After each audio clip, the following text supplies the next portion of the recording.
భక్తా, నీవు 10 మంది జీవితాల్లో వెలుగును నింపు, నేను ఎప్పుడూ నీతో ఉంటాను. ఓం నమో నారాయణాయ.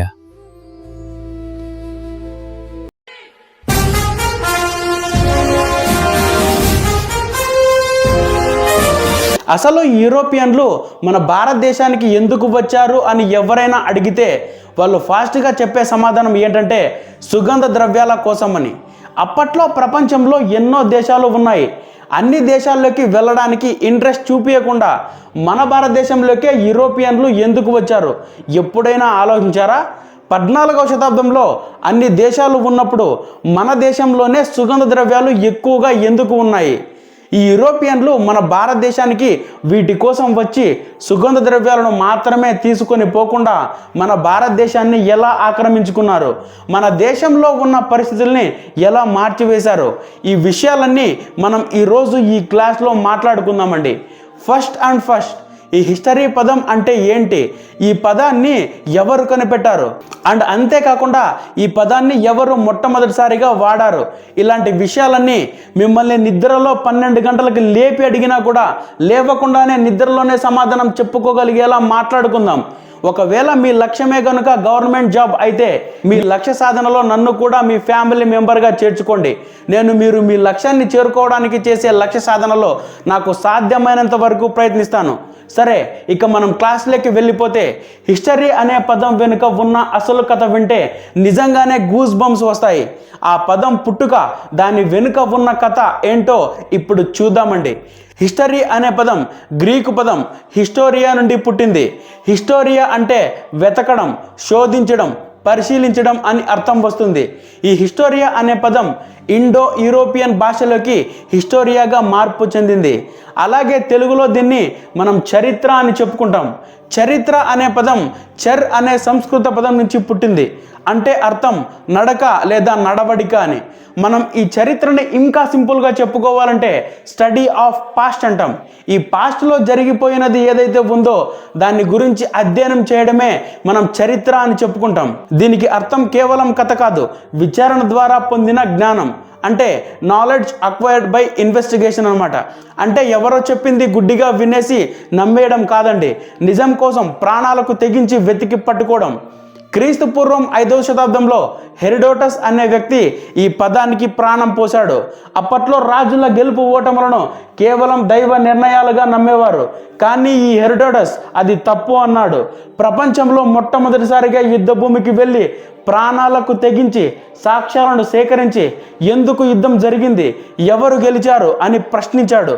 ఆ ప్రశ్న నుండి పుట్టిందే ఈ హిస్టరీ. అండ్ అంతేకాకుండా ఈ హిస్టరీ అనే పదాన్ని ఈ భూమి మీద మొట్టమొదటిసారిగా వాడిన మొట్టమొదటి మనిషి ఎవరు అంటే హెరోడోటస్ మాత్రమే అండి. ఇప్పటికే మీకు హిస్టరీ అనే పదం అంటే ఏంటో అర్థమయ్యింది అని అనుకుంటున్నాను. కానీ మనం ఇంకో 2 అడుగులు వేసి దీని గురించి ఒక ఎగ్జాంపుల్ చెప్పి ఇంకా ఎక్కువగా ఈ హిస్టరీ అనే పదం గురించి అర్థం చేసుకోవడానికి ట్రై చేద్దాం. అది 2015 ఆర్కియలాజికల్ డిపార్ట్మెంట్ వాళ్ళు కీ జోడి అనే ప్లేస్లో త్రవ్వకాలు జరుపుతున్నారు. ఈ ప్లేస్ తమిళనాడులోని శివగంగా జిల్లాలో ఉందండి. ఈ తవ్వకాల్లో 6వ శతాబ్దం బీసీఈకి 3వ శతాబ్దం బీసీఈకి మధ్య కాలాన్ని గుర్తించారు.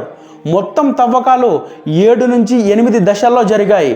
ఆ తవ్వకాల్లో ఏం దొరికాయో తెలుసా? రింగు బావులు, కుండలు, ఆభరణాలు కనుగొన్నారు. సో అక్కడ దొరికిన వస్తువులన్నింటినీ ఆర్కియలాజికల్ డిపార్ట్మెంట్ వాళ్ళు తీసుకువచ్చి అధ్యయనం చేశారు.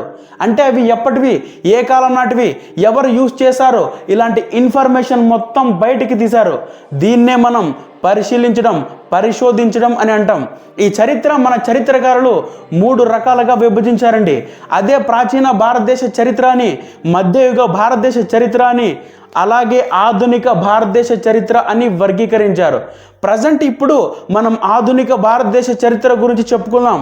ఎందుకంటే ఇప్పుడు జరుగుతున్న ప్రతి గవర్నమెంట్ ఎగ్జామ్స్కి ఈ ఆధునిక భారతదేశ చరిత్రలో నుంచి ఎక్కువ ప్రశ్నలు రావడానికి ఛాన్స్ ఉంటుంది. కాబట్టి ఈ మోడర్న్ హిస్టరీ ఎప్పటి నుంచి స్టార్ట్ అవుతుందంటే ఈ యూరోపియన్స్ ఎప్పుడైతే మన భారతదేశంలో అడుగు పెడతారో అప్పటి నుంచి స్టార్ట్ అవుతుందండి.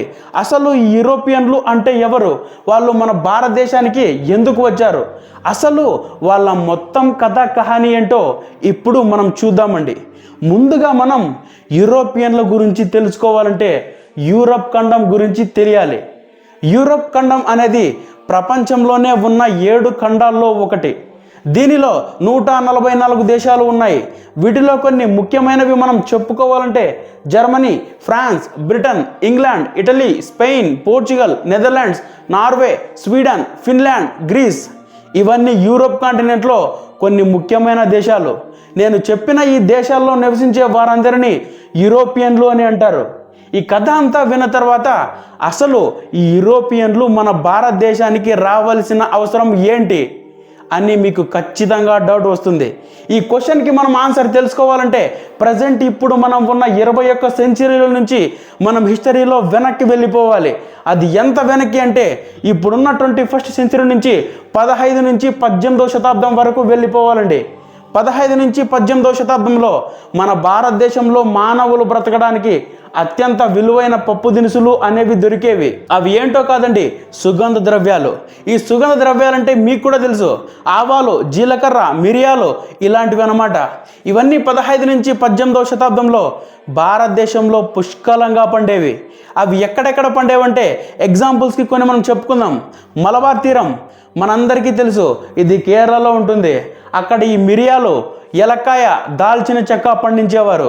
ఈ మిరియాలను కేరళలో బ్లాక్ గోల్డ్ అని పిలుస్తారండి. ఇక ఆంధ్రప్రదేశ్, తెలంగాణ విషయానికి వస్తే మిరపకాయలు చాలా ఫేమస్. గుంటూరు మిరపకాయలు అంటాం కదా, అవే. అలాగే జీలకర్ర, తమలపాకులు అధికంగా పండించేవారు. ఇక తమిళనాడు విషయానికి వస్తే మల్లెపొడి, కరివేపాకు ఎక్కువగా పండేవి.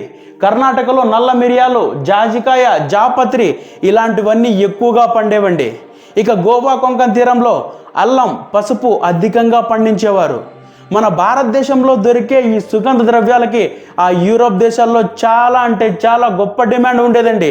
అవి ఎంత డిమాండ్ అంటే వాళ్ళు వాటిని ఔషధాల కోసం ఉపయోగించేవారు, వంటల కోసం ఉపయోగించేవారు, అండ్ అంతేకాకుండా సువాసనల కోసం కూడా ఉపయోగించేవారు.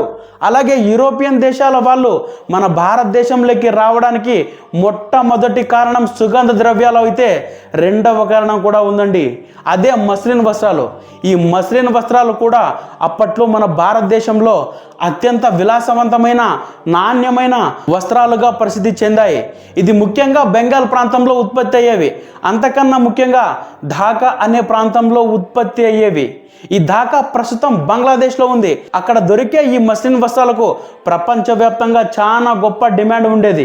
ఈ మస్లిన్ వస్త్రాల యొక్క గొప్పదనం ఏంటంటే ఇవి చాలా మెత్తగా, సన్నగా, పలుచుగా ఉంటాయి.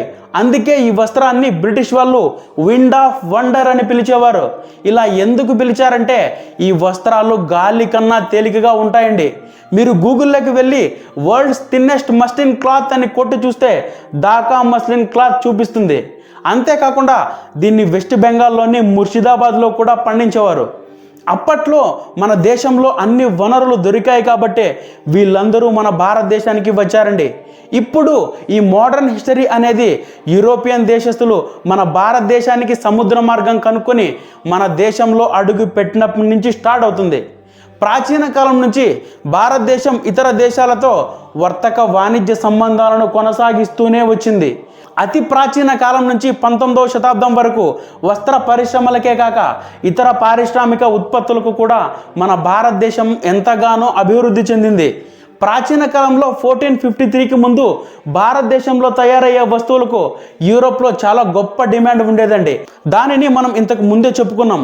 యూరోపియన్లు మన భారతదేశంలో తయారయ్యే సుగంధ ద్రవ్యాలు, మస్లిన్ వస్త్రాలు 1453కి ముందు ఐరోపా దేశాలకు ఒక నగరం ద్వారా రవాణా చేసేవారు.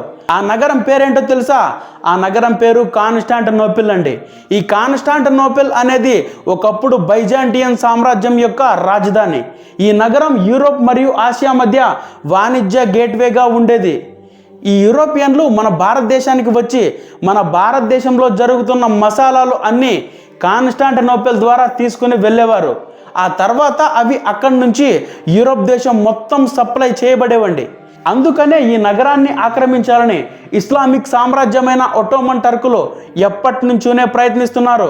చివరికి 1453లో కేవలం 21 ఏళ్ల వయసున్న ఒట్టోమన్ సుల్తాన్ మహమ్మద్ II ఒక భారీ సైన్యంతో కాన్స్టాంటినోపిల్ని ముట్టడించాడు. ఆ నగరానికి చుట్టూ 3 అంచెల భారీ గోడలు ఉండేవి.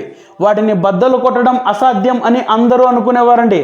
కానీ సుల్తాన్ మహమ్మద్ II అప్పట్లోనే అత్యంత భారీ ఫిరంగులను తయారు చేయించి ఆ గోడలపై రాత్రింబవళ్ళు ఫిరంగి గుండ్ల వర్షం కురిపించాడు.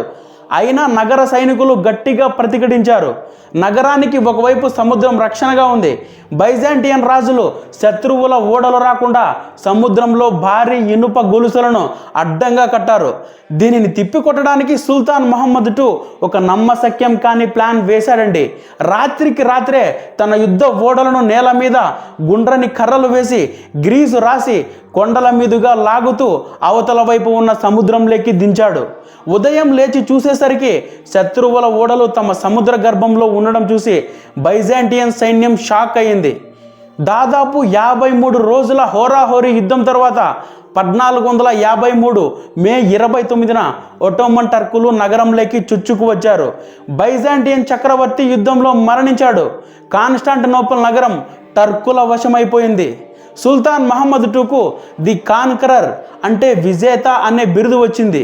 ఈ నగరాన్ని ఆక్రమించిన తర్వాత టర్కులు ఆ మార్గం గుండా వెళ్ళే క్రైస్తవ వ్యాపారస్తులపై భారీగా పన్నులు వేయడం మొదలుపెట్టారు. చాలామంది వ్యాపారులను అడ్డుకున్నారు, దోచుకున్నారు. దీనితో యూరప్ దేశాలకు భారతదేశంతో ఉన్న ఆ పాత భూమార్గం పూర్తిగా మూతపడిపోయింది.